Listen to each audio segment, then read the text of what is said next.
this weekend, Scaling Bitcoin will take place in Hong Kong. You are leaving tonight, as I understood. But the reason I invited you to have a talk was because of Truthcoin, which is now being called Bitcoin Hivemind. And yeah, it interests me and also a lot of people whom I know. And I was actually also very surprised to see that a lot of subjects you mentioned on the Truthcoin site really answered some questions for me. And for example, there's a lot of talk about Ethereum for the past 2 years, and all the time I'm wondering, yeah, I have a lot of questions about it, and I read some, I won't necessarily say answers, but at least your opinion to it. That was very interesting. And also your view on Augur and such. So, welcome, Paul. Well, thanks for having me. Yeah, I'm glad that you enjoy the site. That's why it's there. And there are. It's sort of like I see it kind of.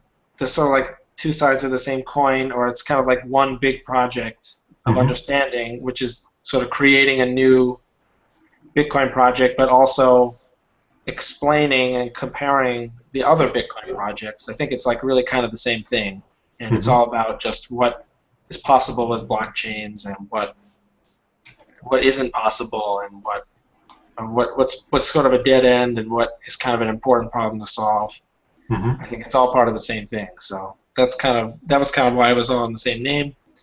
But now that it's gotten a little bit more serious, as you mentioned, we've renamed to Bitcoin Hivemind, and we haven't really exactly kind of promoted yet, but that will start very soon, I think, because we have some newer stuff that's kind of finished, and especially because now it's like people I don't even know are going to the GitHub and submitting issues and closing issues. So now that it's sort of like leaking out, and so it's kind of partly a function of futility, but it's also like it's kind of gotten to the point where people would be able to contribute without causing more problems than they would solve. So it's a very exciting time for the project. Because when I heard about Truthcoin about a year ago or something, I remember that I thought, when I heard the name, I just thought, it's just another altcoin or whatever.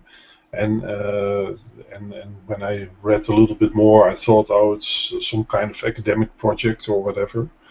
And but the last time I see you pop up more often in different corners of the web space, to say it like that. And to be honest, I did not read the whole website. It's pretty hard stuff. I tried to read, but it's very. I mean, for example, the stuff about proof of stake and proof of work is, for me at least, very difficult to digest food, to say it like that. But very interesting. And so, Jannis, as far as I know, you had a question. Yeah, that's probably for later. But if we start talking about Truthcoin, how it works, and a bit more of an advanced question, I guess. But maybe that's the best. Could you try to explain prediction markets and Truthcoin?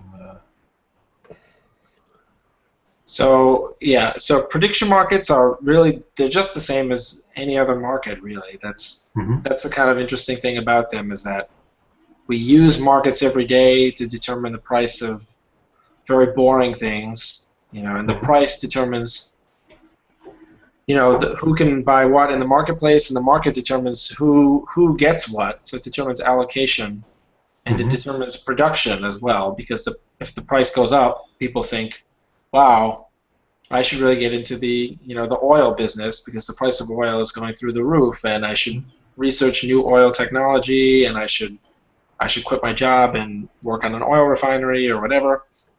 So markets do all these things very, very well. They transform subjective preferences and values into objective data that people can use to make plans and to make allocations of resources. So it's a really simple first point, which is just that markets work. They work very well. Even when they don't work very well, they work the best usually. And so markets work great. And so why not use the market structure to accomplish something it's a little different, but it's really mostly the same. I mean, so the difference is that here there's no clear use for the actual predictions themselves. So you'd just be buying and selling predictions the same way you'd buy and sell oil or gold or anything, Dow Jones Industrial Average. And so you're buying and selling these predictions, and they're worth an amount of money if they're true, and they're worth nothing if they're false. And so you can infer. Yeah, you can infer from the price how likely these events are, and so you can see into the future with great reliability, and they have a huge track record of being extraordinarily accurate predictors of events like elections and who will win certain like Academy Awards and when certain people will be apprehended and all this other stuff that you kind of think would be very mystifying. These things can predict months in advance with extreme accuracy, and in fact, if you compare them to normal people in any kind of apples-to-apples way, if you compare them to a statistical model or expert panel or individual pundits or something, they always win by a lot. So they do a very good job of settling issues where people have like a big conversation with a lot of people and there's no kind of clear consensus. Market just gives you a consensus. It says this is what the price is, and so this is the consensus. And so they do that. So this is just reusing the same market thing that works for everything else, for specifically to get the price, and not with the price just appearing as a byproduct of. Yeah.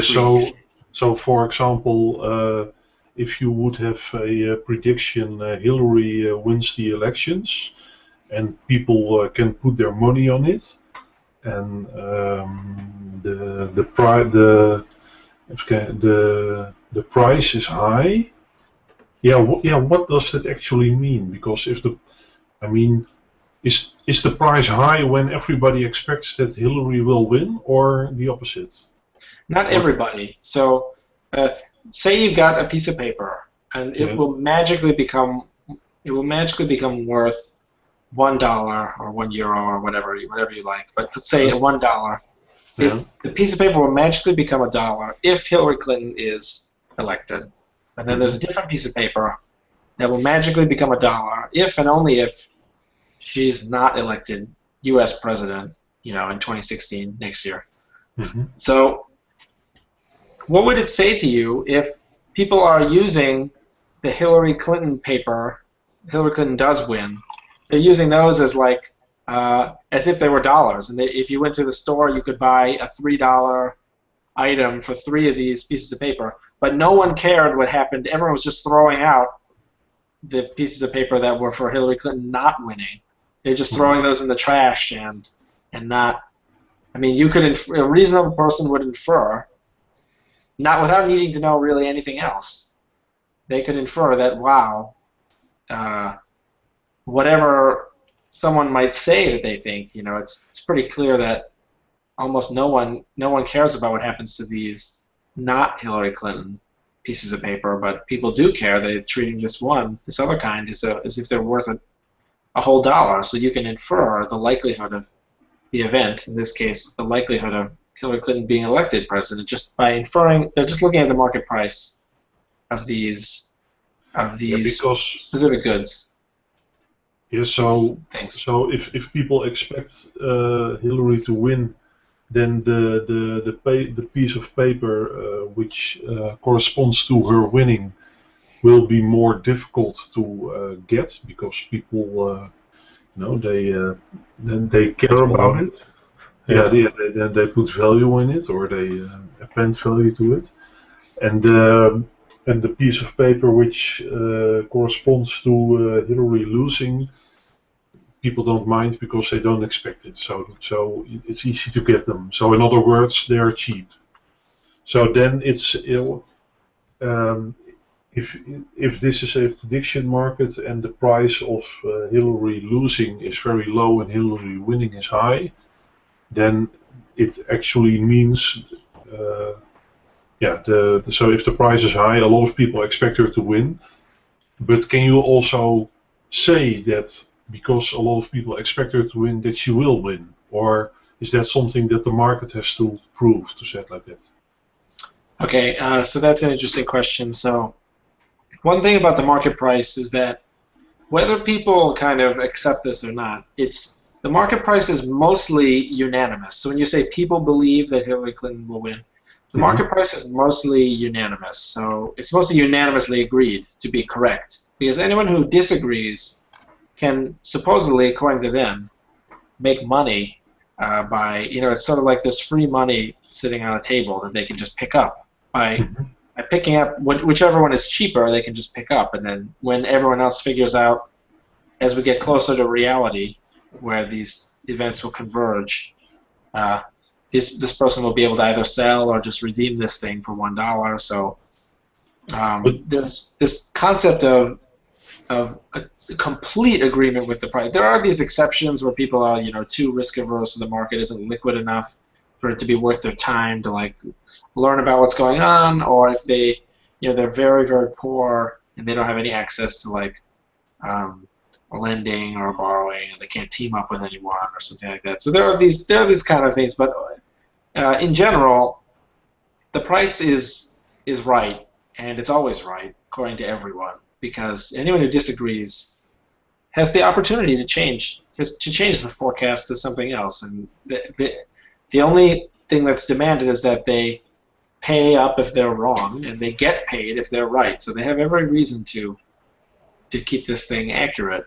And so a kind of related question that you were asking, though, is I think, is that since this is about an election, won't there be some kind of circularity to this? People believe that, people believe what they're voting, so maybe it doesn't really, maybe it's kind of a tautology, or it's sort of self-fulfilling prophecy. Yeah, self-fulfilling, perhaps. So the interesting thing there is that it's not necessarily the people who vote who would be betting. So a lot of people, I would imagine, would bet and then not even bother to vote, because particularly in the U.S., we have kind of a strange voting system, which basically makes voting irrelevant, because if you live in a red state, your whole state will be red, and so nothing you do matters. If you yourself are red, or if you are blue, it doesn't matter, because your state will just be red, and that's the end of that. In the UK, they have also something like that, because the guy from UKIP, he was very popular across the whole country, but because he only got in one district the majority, in the end he would, at the national level, he had just, let's say, 3% of the votes, or at least 3% of the districts. But while he, on a national scale, he had 30% or 25 or whatever. Yeah. And it was, and it's kind of like the same in the US, as far as I understand. Yeah, it absolutely is. If you're a third party, you basically can't win. You're sort of throwing your vote away. Yeah. Furthermore, there's lots to talk about that. We could talk about that for a really long time, but yeah, there are all kinds of complications that make it kind of pointless to even vote. So a lot of people who are really informed probably don't vote, but they might bet to try and make money, to use their understanding of what's going on to their advantage. The other thing is, you have a lot of people who actually can't vote because maybe, I don't know, they're too young, or they're a felon or something, or they don't live in the United States. You can imagine that someone who's very good at political science or very good at sociology or something, and they're not a U.S. citizen, they live in, I don't know, they live in Japan or something, and they might be. So that's an interesting thing, is that it's not necessarily the same groups. And so since it's not the same groups, which group should win? And markets should always win, because although certain people prefer a certain outcome and they'll cast a vote for that outcome, or they will try to change reality to make that outcome happen, some people prefer a certain outcome, but everyone prefers to make more money. So it's necessarily a subset, these people who might affect the outcome. Everyone who might affect the outcome is free to bet on the outcome. But it's not the case that everyone who might bet is free to, or would want to, or would care about affecting the outcome. So that's kind of an interesting asymmetry, where there's a lot of power in the fact that anyone can just show up to a market and participate in it.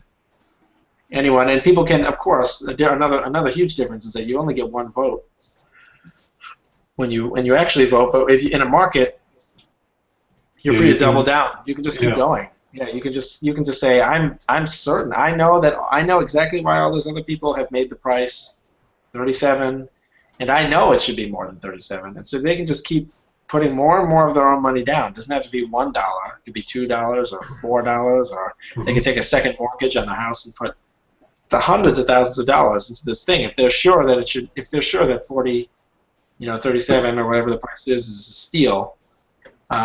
They should be maybe not willing to do something that risky, but they should be, obviously, they would be putting more money than someone who's not as certain.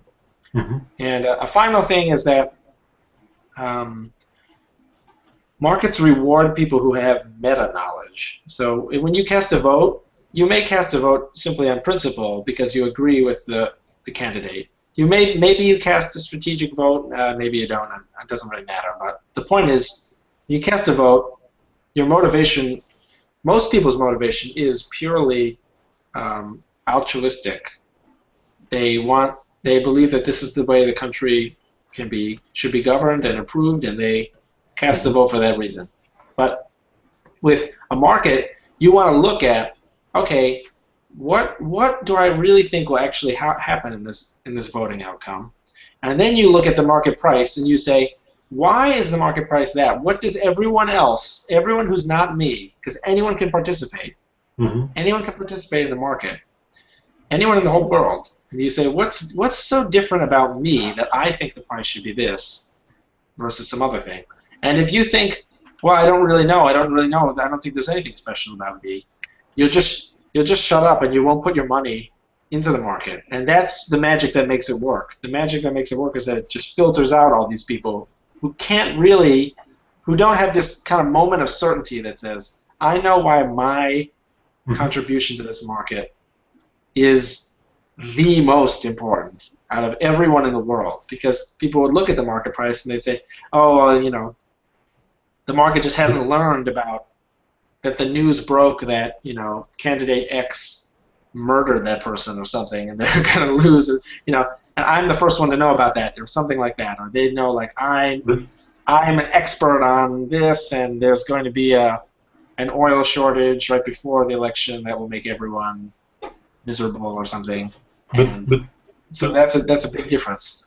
But to make it more practical to understand, am I right that Truthcoin is kind of like the bookies in England, in the UK, in the sense that in the UK you can bet on an outcome of games. For example, if Horse races. Sorry. Horse races is one of them, isn't it? Yeah, yeah. Horse A wins from of course. or Yes. Manchester United. Sorry. Yeah. So obviously, the English are great at betting, and that they should be respected for that kind of. It's sort of seen as a noble thing. So yeah, there are a lot of bookies in the UK in particular, but one difference is that these are markets and they're not. So the bookies set the odds and they collect a little commission for their services. But with this, the odds will change in a market environment. So although they are kind of similar, what I would say a bookie is sort of like a prediction market that's kind of frozen in time. Yeah, but I mean, to make it more practical, how does it work? I put up a statement. I say I believe Hillary wins, and then I mean, yeah, But yeah, the technical details are that someone would create some event that they want reported, and this would cost some money, and this would go into the blockchain algorithm, and then secondly, someone would create a market using this event, which I call a decision. So Hillary Clinton being elected would be like a yes or no decision. You use a market with this decision. The reason this is in 2 steps is because actually you can create lots of fancier markets that use multiple decisions at once, or use a different decision in a different way, or something like that. So, but that you can kind of ignore that for this simple example. And so you've got your... Yeah, but to say it like this, I put out a statement, and once it's out, people can start betting on yes or no. Right. So that would be like where we are. Right. So the market would be created, and there's this concept of a scoring rule, which is a type of, I guess you could call it an interface. So it's a type. It's really a type of market, but it's explaining about market types is usually kind of a complicated thing. But instead of, there's usually something called a double auction, where people bid in both ways. So they bid on buying a stock. They'll say, I'll pay $5 for the stock, I'll pay $7 for the stock, I'll pay $9 for the stock, I'll pay $20 for the stock. And then other people bid in the other way, which is why it's called a double auction. So they'll say, okay, I'll sell the stock for $40. I'll sell the stock for $30. I'll sell the stock for $20 or whatever. I'll sell it for $19 because I'm really desperate and I really want money. So there's this double auction, and then when they overlap, people match those up and the trade gets executed. But a scoring rule is a little different. It's just a little bit more appropriate to a blockchain because you don't have to store anything intermediate. Either the transaction just goes through or doesn't. So that's but I mean, it's a little easier. Yeah, but the whole point. I mean, let's say I believe it's true. I believe Hillary will win, so I believe the statement is true. I mean, and if in the end I'm right, I mean, is there a reward or something? I mean, of course, yeah, you bet actual money. Yes, so you would get, if let's say it's created where, and upon its creation the prices are half, 50%, 50%, and someone believes that she won't be elected, and they have put a little bit of money on the no side. You could put a little bit of money on the yes side, and I don't know, it depends on, the price is going to change based on how much money has been placed down. But let's just say that money has been placed down and the price is still 50-50 for some, because the amounts have been sort of equal, and you could put whatever the equivalent of €2 worth of Bitcoin down, and then upon the conclusion, if Hillary Clinton is actually elected, you'll be the prices will be fixed. The market prices will be fixed at the very end of the process at 1 and 0. And so even though you spent €2-ish on something that was 50%, so you got 4 shares, you'll be able to sell each of the 4 shares at a price of 1, euro thing. We're glossing over the details of the exchange rate, which there's stuff for that. But yeah, now, and so you put €2 in, you have €4 out. And so now you're a happy guy. Yeah, someone else put €2 in, they get 0 out. Your €2, their €2 went to you. Yeah, okay, but the reward I get is the loss someone else has, because someone, for example, just to make it very practical, we have let's say 100 voters or 100 people who participate. 60 say Hillary wins, 40 say Hillary loses, and let's just to keep it simple, everybody has put in the same amount of money, so that means that 60% of the winners get, let's say, the €1 or dollar from the 40. So to say it like this, the reward of the winners is 4 divided 60. Not quite, but yeah, I mean that's in a general sense, yes. But again, there's a time dimension that's important. So if lots of people bet early, the earlier you move, the right, the better. So that's a normal thing. But yeah, and basically you are correct in saying that all the money won is coming from someone else who lost it. So that, but that's the same as in every market, right? Yeah. Some people will go long the oil futures or whatever with dollars. And if the dollar per oil price goes up, then you win. But if the dollar per oil price goes down, you lose. So that's just a totally normal feature of markets. But I mean, because it sounds still something like that somehow should be managed by people. But I understood from some parts of your website that one of your opinions is that about oracles, that you actually think that please correct me if I say it wrong, that for a lot of things that you could use prediction markets as oracles, if I'm right. Of course, yes. You could. Well, it's sort of like an oracle. It's a little bit the other. Basically, my definition of an oracle is something where the human provides some information. So you can use. I would say oracles are required for prediction markets. However, prediction markets themselves, it's a very general term. So you could use prediction markets to create other smart contracts, like the prediction, instead of the decision being Hillary Clinton being elected or some other price feed in finance or something like that, the decision, this question here, this event, that could just be some computer code or something, and this could be a lot simpler. So the concept of a prediction market is very general. It's just another financial derivative based on something. So that's the cool thing about this project, is that it expands the blockchain's world to include oracles so that it can learn about the outside world, and you can use that information however you like. So Bitcoin does very, very well with the participants are already in the blockchain and they're in the signature system, right? So you can have your third party sign off on any kind of payment channel or a multi-signature transaction or something like that, right? So if you trust the third party can do everything for you. Can run the prediction market website, can run any type of thing, right? Basically, almost anything, as long as you want to trust this third party.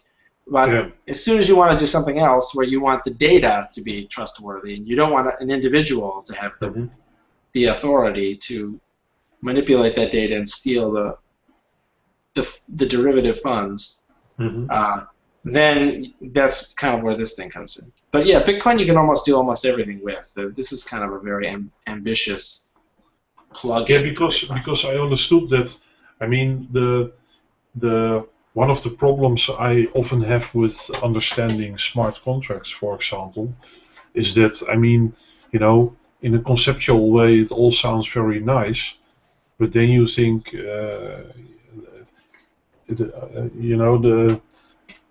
there are of course a lot of contracts which are very difficult to fully automate.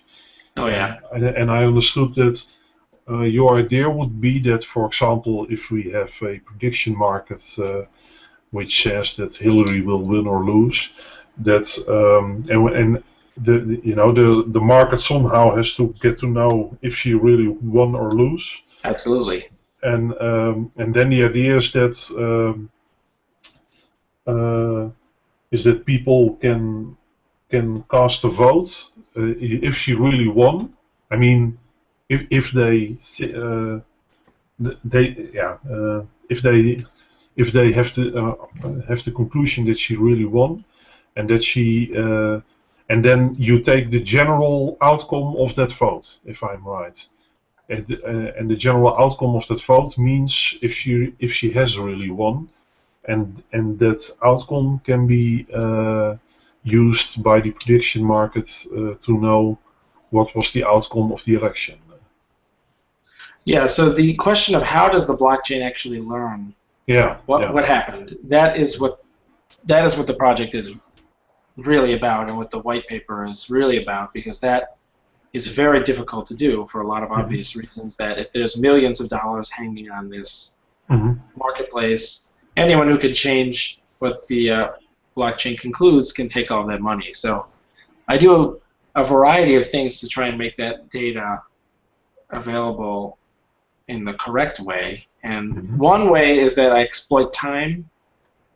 We don't know today who will win, but it will be very obvious this time next year, in December of 2016, it will be very obvious one. And so anyone who is, there's no kind of like cost of ambiguity or kind of like uncertainty.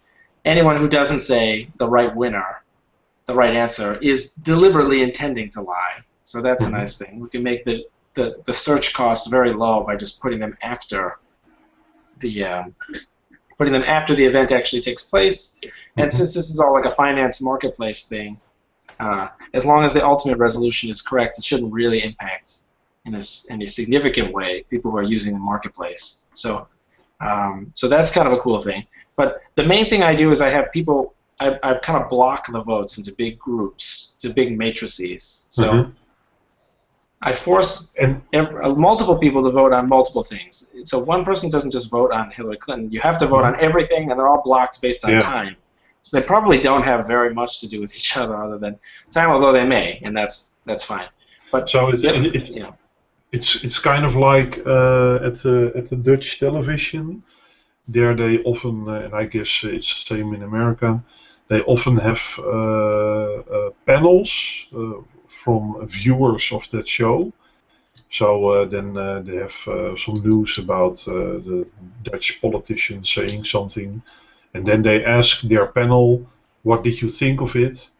And I mean, as far as I understand those things, is that the votes, they often have, let's say, 20,000 viewers who take part in such panels.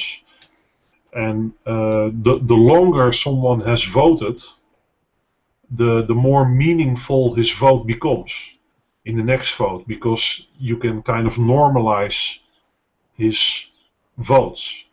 You know, it's kind of. Yeah, so I do a lot of things. It's much better for people to, I think, if they're very interested, they can read the white paper and hopefully it makes sense. And if it's not clear, then you can email me and I'll try to clarify it so that everyone can enjoy more clarity. But I do a lot of things. So basically, people have to buy in order to vote. You have to buy into this kind of corporation. So it's like a corporation type model where you get votes based on how many shares you have. And then I do this cool statistical trick, since everyone's voting on multiple things, where the votes cross-reference each other. And I know if you're planning on lying, you'll eventually create something like a totally different reality where it's going to be very obvious, because you have to lie about a lot of things. Otherwise, this thing will kind of catch you as being a multivariate kind of outlier in this giant space. But so to say it like this, you are creating an, let's say, automated environment where people can earn in a certain way, or have an incentive to tell the truth as they know it, at least. And you could compare it, or to a certain degree, you are automating the Amazon Mechanical Turk away. Yeah, it's sort of, yeah, right. So Mechanical Turk is a great example, because the scope of this project is just things that are easily locatable, and then simple choices. So the only thing that someone can do is like tell the truth or lie. And so if they're going to lie, it's deliberate, and if it's going to be deliberate, they're going to have to lie about lots of things, because they're either it's just going to fail outright because they don't own enough shares of the corporation, or the corporation's market cap will explode because the corporation will have kind of deceived everyone and betrayed its customers and lost everything. So they have to make up for what they paid to buy in. Or the third threat is that they change this reality so much that there's like a waiting period and sort of like a minor veto concept. They just change it so much that miners just kind of refuse to go with it, and they just build on something that demands a redo. And there's plenty of time for people to learn that, and it's very easy for miners to check because again, you voted on everything. So if this thing is saying all kinds of nonsense stuff about who won the Super Bowl, who got elected, what prices are backwards from what they are in financial markets, all this stuff is backwards, then it's going to be pretty easy for the miners to tell, it will only take like one phone conversation for 15 minutes for them to decide sometime during like a week. So you have these tremendous threats that on the high end, and then I build in more threats at the medium end, and then I build in lots of threats at the shallow end, which encourages all the actual work to be done there by these people who vote, and the voting corporation collects trading fees as a result, and they get money, and this thing has a market capitalization, and the market capitalization is what you have to pay in order to get voting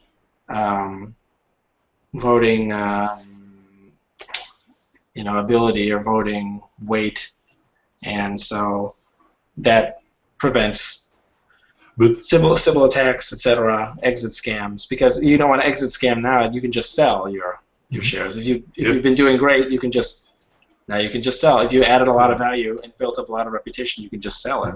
So there's a lot of, but it's much better to read. It's kind of not really the kind of thing that can be explained in a few minutes. But could you compare it, for example, with? I read the comparison with when there is a crime, the police just starts questioning bystanders, and of course they can all lie, but because it's way more difficult to lie organized, to say it like that. Absolutely, yeah.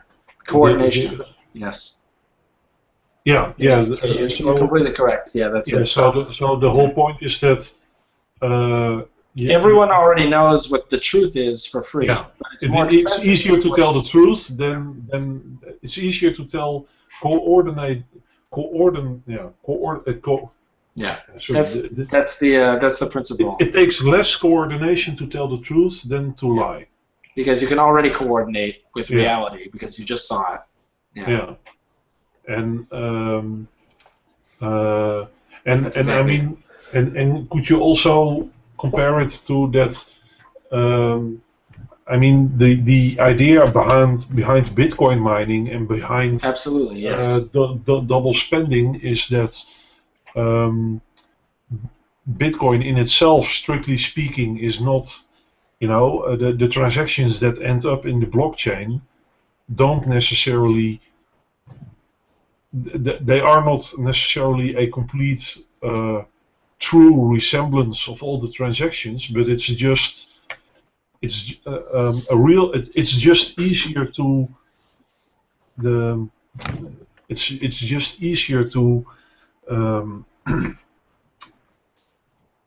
sorry, it's in the end, Bitcoin is based on the idea that he who shouts louder than others is more right. I mean, that sounds a little bit not nice. Yes, I think what you're getting at is that the heaviest chain rule.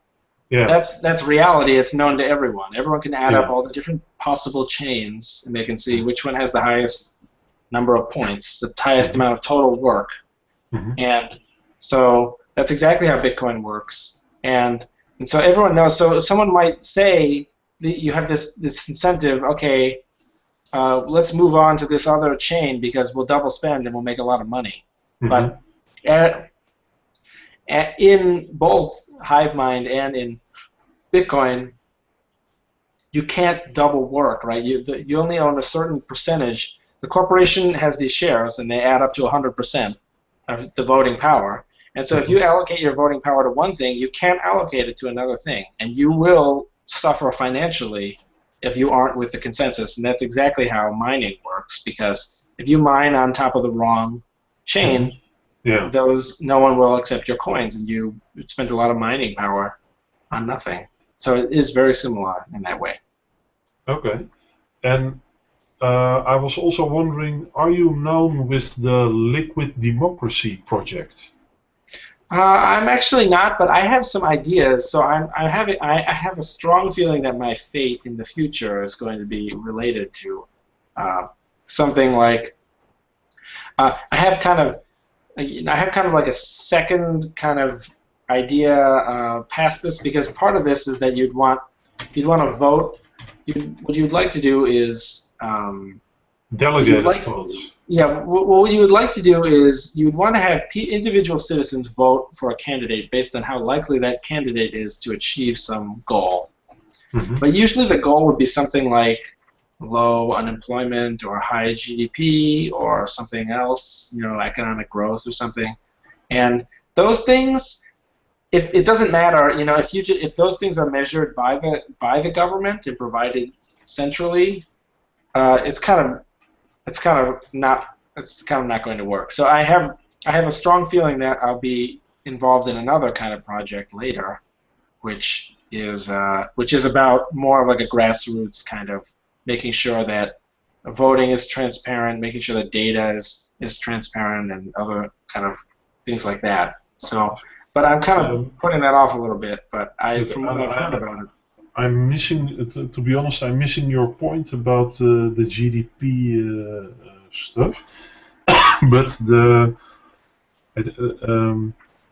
what I meant is, what is interesting about it is that they, with Liquid Democracy, in the beginning it was about let's say automating the whole election process, but then I heard about that you could also say, for example, I could say that Jannes can vote for me. If I, for whatever reason, don't want to vote, I can say Jannes knows a lot about whatever, and so I can delegate my voting power to some other people. And I understood that Liquid Democracy also tries to they Yes. try to. Yeah, and so does this in a way, because it delegates your thinking in a way. It sort of helps you. It helps you out and helps you. You don't have to do a lot of this stuff. You don't have to do a lot of this thinking yourself. You can trust the thinking done by the market, because you know that anyone who's trying to manipulate it might have other experts like right at their throat undoing that, and so it's much scarier to try and. It's very easy to just go on television news and just say, you think this or you think that. That's easy. It doesn't cost you anything when you end up being wrong. But with something like a prediction market, it costs you big if you are wrong, and other people want your money, and that money goes to them if they can prove that you were wrong much earlier, before you cast your vote, before any of this happens. So that is that's sort of a similarity. It's a complicated issue. But yeah, so I think right now one thing, as we discussed, voting doesn't really make a difference. So it doesn't really matter. But once if a project like this makes it so that voting does make a difference, then we'll see. Then I think the actual people will lose votes and they'll forge votes, right? Then it will actually matter a little bit more. And so we'll have to keep a close eye on all the different parts of the process, is what I was saying, to make sure that the weakest link is always a pretty strong one. The reason I'm asking is because I read something like that. I don't remember exactly, but that I mean, if Hillary wins or loses, that's a digital choice. It's yes or no. But I also read something on your site about that you could, let's say, you could, vote on different, let's say, sub-choices, which Yes. can make up a bigger choice, and what I found interesting about liquid democracy is that they also have something like that. I mean, the government, that me as a citizen, I don't vote how much trees will end up in my street, but that I can say I like a green street, and that that the decision tends to understand what a green street means or something. But that's why. That's the resemblance I saw. I read with truth. No, I agree. Yes, I think there is some. I mean, it's going to be really hard. Liquid democracy, right? If you're going to be changing the way people vote, that you're going to have to go through the actual political process in order to make that change, which is going to be almost impossible, I think. But it's certainly a good idea to have lots of people thinking about these different ideas. And like I was saying, I think there'll probably be some changes once it's easier for the public to actually cast an informed vote. And so then it might be nice to have. But I don't think, I mean, it's going to be very difficult to get someone to like amend the Constitution to allow people to delegate their votes to other people. That I don't expect that to happen. Mm-hmm. I was wondering a bit different idea. I'm not sure if it's because all the decisions are basically recorded. So you could say that if you record them for eternity, you have a sort of like a history book of facts, or you do, yeah. Sort of like a Wikipedia of facts, or like I don't know how you want to call it, but all the prices. Well, assuming that those which don't take place in like some kind of payment channel or something off chain. But even though the prices are recorded. So you have a very interesting kind of book, not a record of what happened, but also when people thought that something happened. One very interesting thing is that Barack Obama, or the Democratic candidate's victory in the 2008 election in the United States, the Democratic Party, the left blue party, that was trading on Intrade above 50% for I think like a year and a half before the election. So it was suspected or known that the Democrat would win, and it was over 60% for much of that time as well. So it was really suspect. Somehow people really knew that, and so that goes to an interesting question of what drives the voters. What drives the voters to cast a vote for whatever? I mean, is it just do they decide early on, and then maybe they decide. If there are 4-year terms, 4 years in between each election, maybe they really decide like halfway through, and by the time all the campaign ads come out or whatever, that most people have they just made up their mind that they're not happy, or that they are happy, and that they're going to stick with whatever party or whatever they're going to do.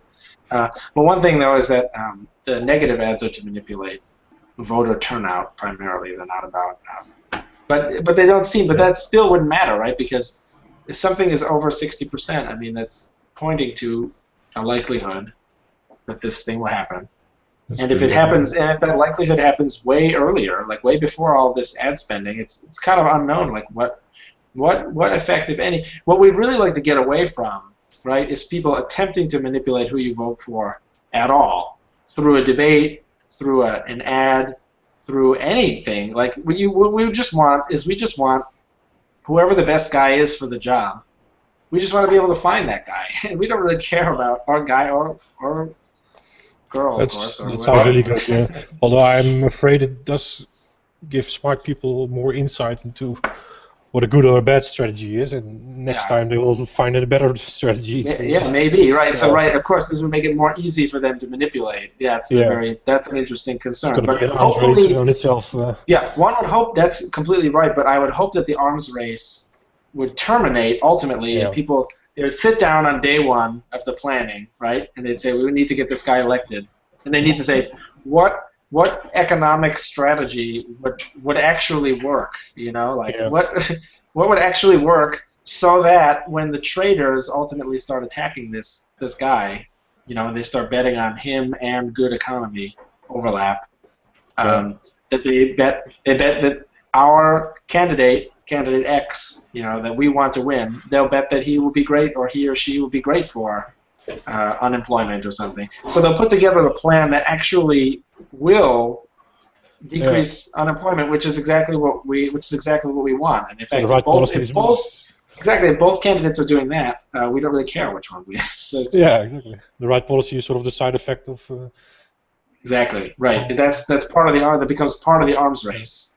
Where one candidate says, "Well, screw you. I'm going to go back to the drawing board and think of a really great idea for the country that really improves everyone's, will really improve everyone's welfare, no matter how weird it sounds or whatever, because I want these numbers to move."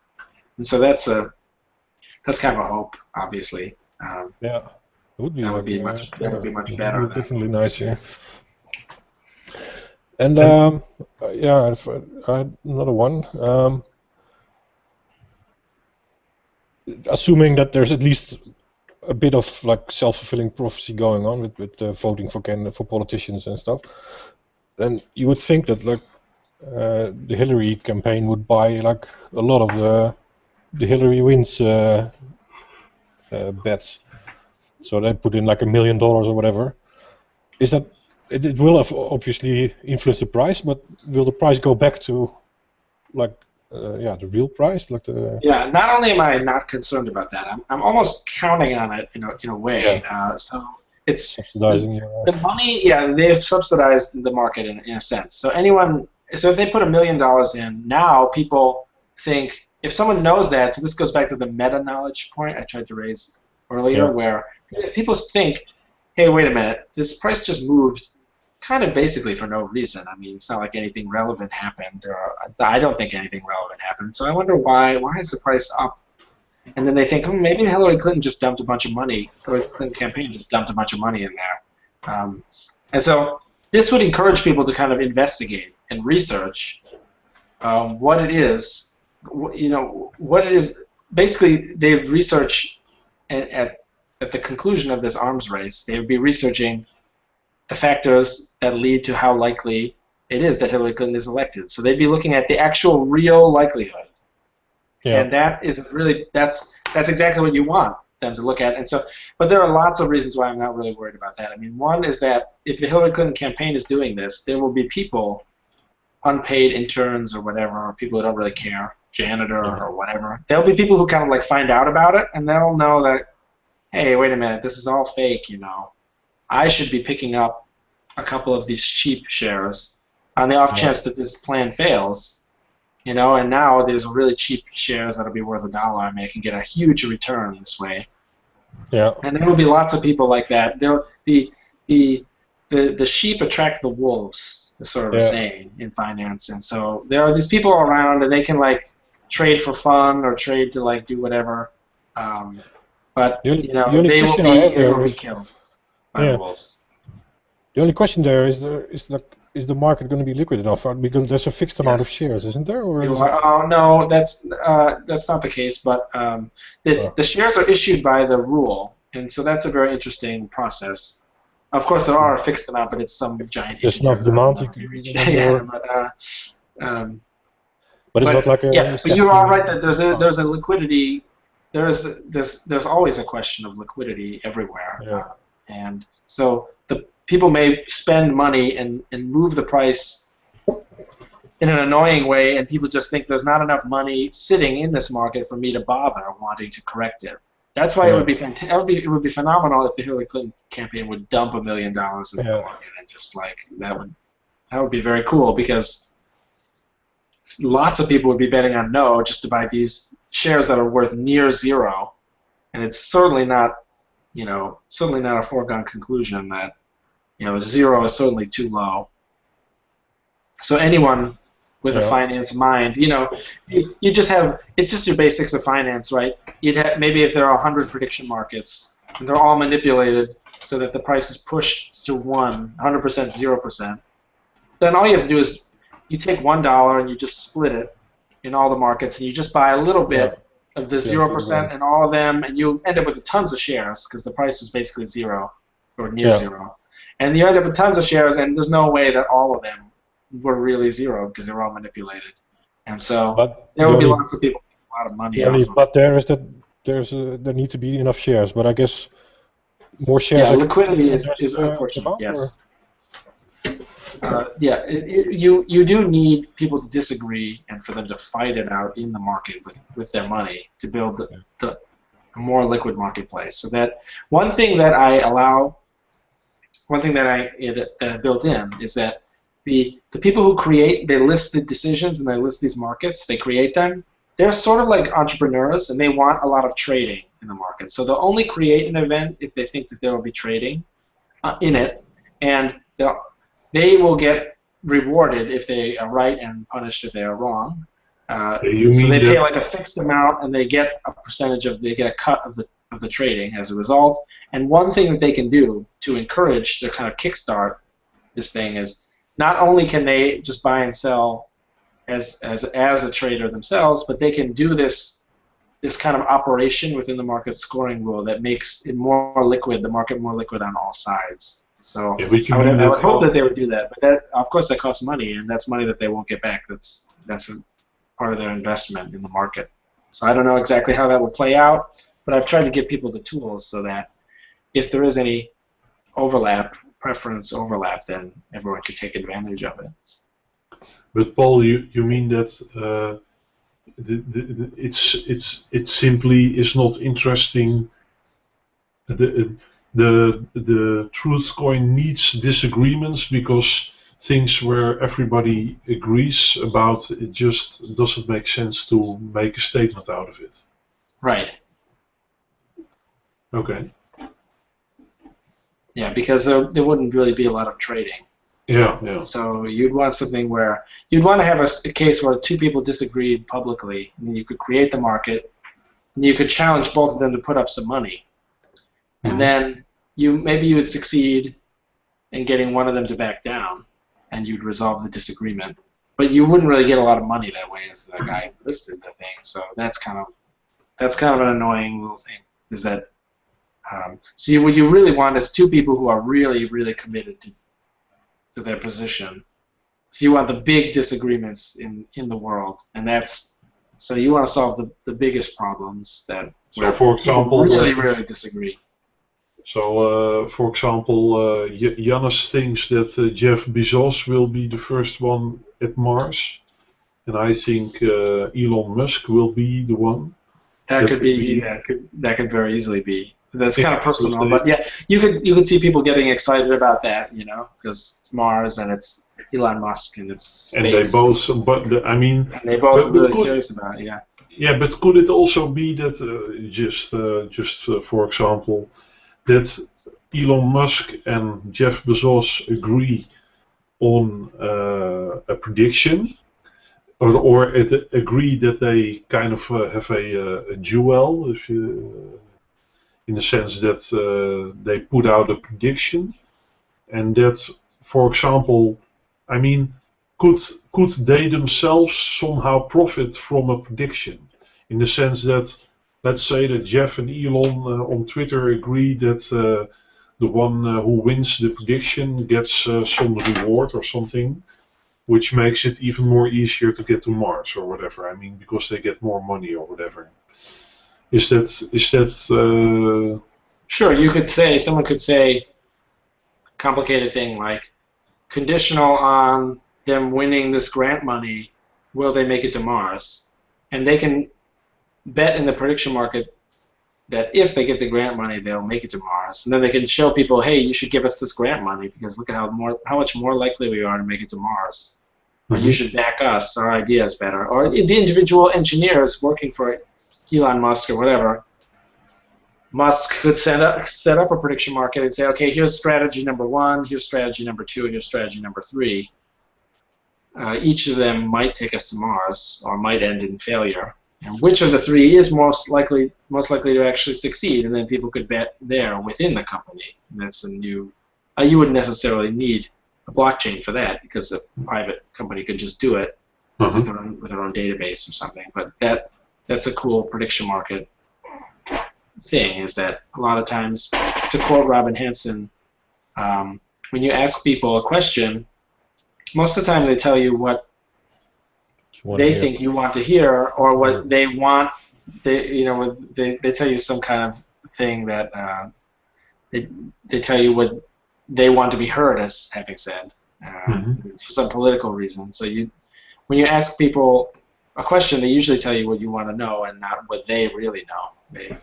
So you have this total loss of great information immediately for everyone, which is not helpful. Yeah, because I was also wondering. I mean, so for example, as being the subject of the statement is not a problem for putting out a statement in this case, but I mean, now as we have been talking about it now, it would be about clear general statements, but could you also, to a certain degree, outsource? Your brain is a big word, but I mean, could you, let's say, could you be running a company based on predictions? So people make decisions of all kinds, including business decisions, based on stock market data and price of commodities, right? If you're like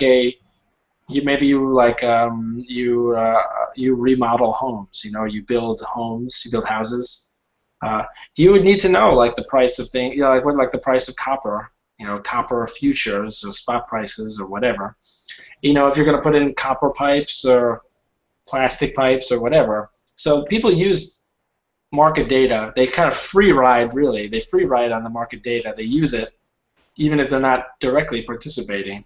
And yeah, people who are going to start a business use all kinds of important data to indicate whether or not they'll have enough sales to justify expanding or starting a new business. So yeah, you could easily use this information for any reason, including I a business also reason. mean that because now it is like we've been talking about it now. It's about very general statements, very general. But can you all? I mean, it would be nice if you could really, make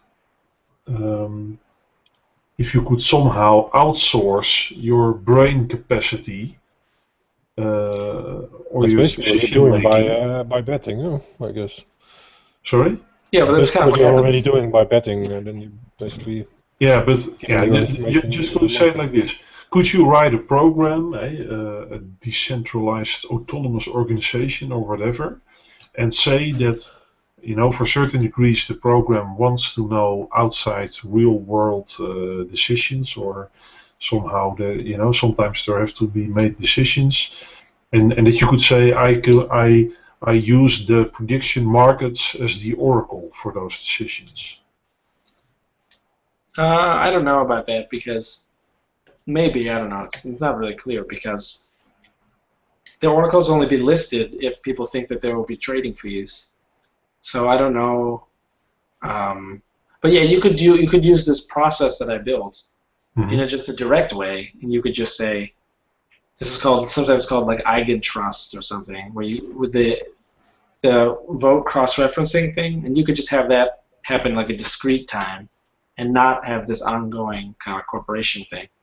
I don't really have the most time. I've got to still have to pack a little bit and then go the plane. But you guys have any other great questions? Yeah, just another thing is about your why proof of stake isn't cheaper and isn't better than proof of work. Yeah. I was wondering. Sorry? I just said it's not. So please, your question. Yeah.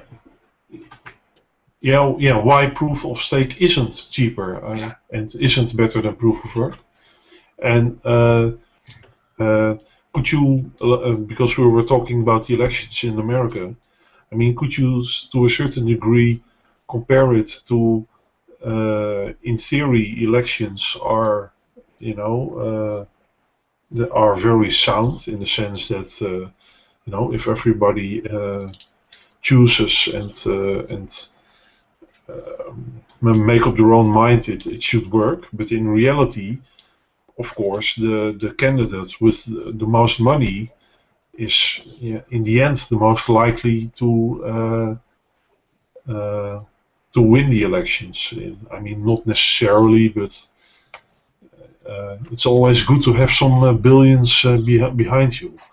And so that's interesting. So proof of work, So what actually happens, and what a lot of people apparently don't understand, which I think is pretty simple, but the block, each Bitcoin block releases a quantity of Bitcoins, which is currently 25 plus fees, which are very low, which are like 0.01 or something. So 25.01. That's released. That has a value, a purchasing power. That has, like, you could say it's worth whatever, $8,000 or whatever it is, and you could say with $8,000 I could buy, one hamburger a day for, like, I don't know, 500 days or whatever it is. However expensive hamburgers are. So the point is, there's this benefit for each block. It's worth a year of hamburgers to you or something, and so that is where the work. That is the source of the work. That is the genesis of people working. They're fighting over this benefit that's created. So it's the same thing in election world, because the federal government has lots of stuff to give out. People will fight, and they'll spend money, and they'll do whatever it takes to achieve that resource, in addition to any benefit they get, any warm, fuzzy feelings they get by running the country or trying to make the world a better place, or just their lust for power or whatever it is. But in addition to that, if there are these kickbacks, these rewards that you can give out to people as the king, everyone's going to want to be the king, and they're going to fight over it. The more powerful the king is, the more brutal the competition will be over who is the next leader. So that's kind of the similarity there, I think. Oh, nice analogy, actually. Yeah. Because the problem is that I maybe was very because I was very I really like the stuff, but that's the stuff which is not the core for your project. But I read about your proof of stake and the other things, and about Augur, and I mean, it was really for me enlightening, to say it like this. Oh, thank you. And glad you enjoyed it. But I don't want to mess too much with your time. And maybe I'll go. We can continue this conversation, because I'll be at the airport for a while, and I'll be in my Hong Kong hotel. So there's plenty of opportunity to talk in the future.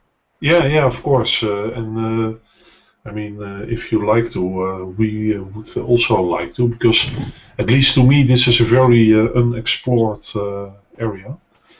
And and to be honest, I think also to a lot of other people and listeners. Just one last question. What do you expect of scaling Bitcoin? Yeah, great question.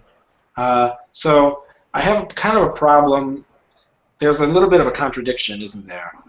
On one hand, it's claimed that, quote, no decisions will be made at the conference, close quote, right? And that's supposed to be this important thing to stop people's feelings from getting hurt, and from stopping people from feeling that they've been left out or something. I don't know. I'm not totally sure. Anonymous people can't show up as their digital identity or something. So there's, on the one hand, there's that, but then I think there's a contradictory the point of a conference is to get something done, and how can nothing get done with this concept of no decisions being made? I mean, yeah, the whole point is what that else, right? What else would we be doing there? So it's an implicit process. Yeah. So yeah, right. Of course. And so there's lots of grounds for criticism, and also just grounds for just kind of foolishness because you're trapped, right? You don't want to make a decision. At the same time, it would be pointless to achieve nothing at the conference. So I don't know. That's something that always bothered me about the mission. I mean, clearly. So I think clearly the mission is sort of like a almost.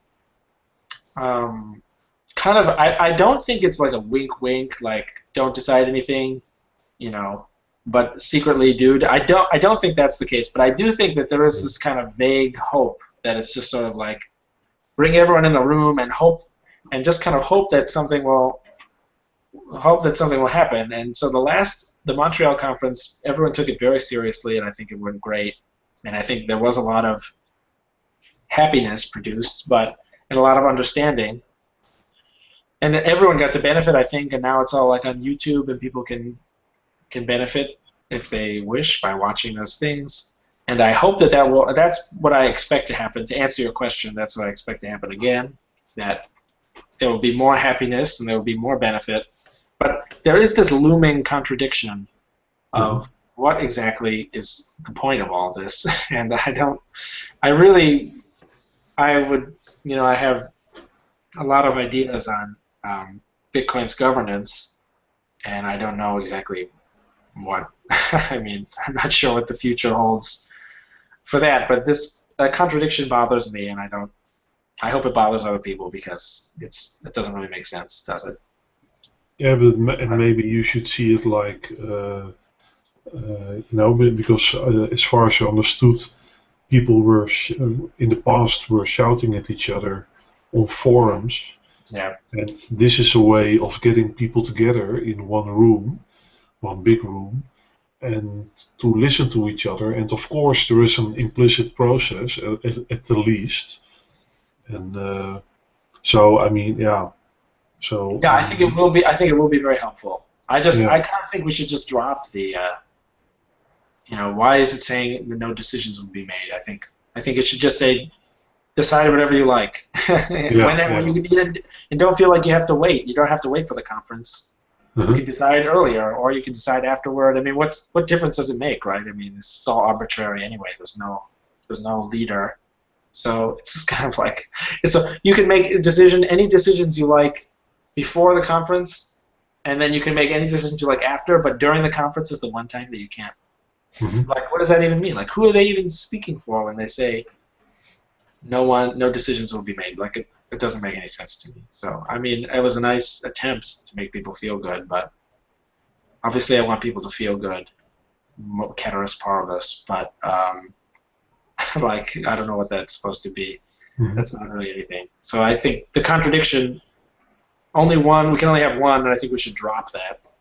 That looming kind of threat of that you shouldn't be able to decide anything. I don't get that. So that's what but I think that I expect the conference will do the same. There will be progress made on people understanding the people making their concerns known, and so that's going to be a really great thing, I think. So I look forward to it a lot, and a lot of cool people will be there, and it will be an opportunity. I mean, when you talk to someone online, you don't really get to know them, but if you just spend 10 minutes with them in a bar, they will like kind of be your friend, and there's not really a lot of friendship in the Bitcoin world, right? There's not really a lot of like teamwork or anything. It's just kind of it's part of the decentralization. People just kind of show up. They hear about Bitcoin and they just kind of show up from everywhere, and it's nice because human beings don't really work that way. So it's nice to return this to something where the human brain will actually be able to do something productive. So I look forward to it a lot. I think it'll be great. Okay. Do you think whatever ideas come up that which should trickle down to some sort of decision sooner or later, right? So it's like one would hope. maybe not on the, not on the spot there, but what if that didn't happen, right? That would be that would be the best time. Yeah. Or like sort of like yeah. But anyway, nice talking to you guys. Yeah, thanks a lot. We should definitely do this again. Thanks, Paul. Thank you for answering our questions, and we'll hope you have a good journey. And thank you. Please give Corné, if you meet him, a clap on the shoulder, if I say it right. Yeah. So, Jannes, you have anything? Pat on the back sometimes. Yeah.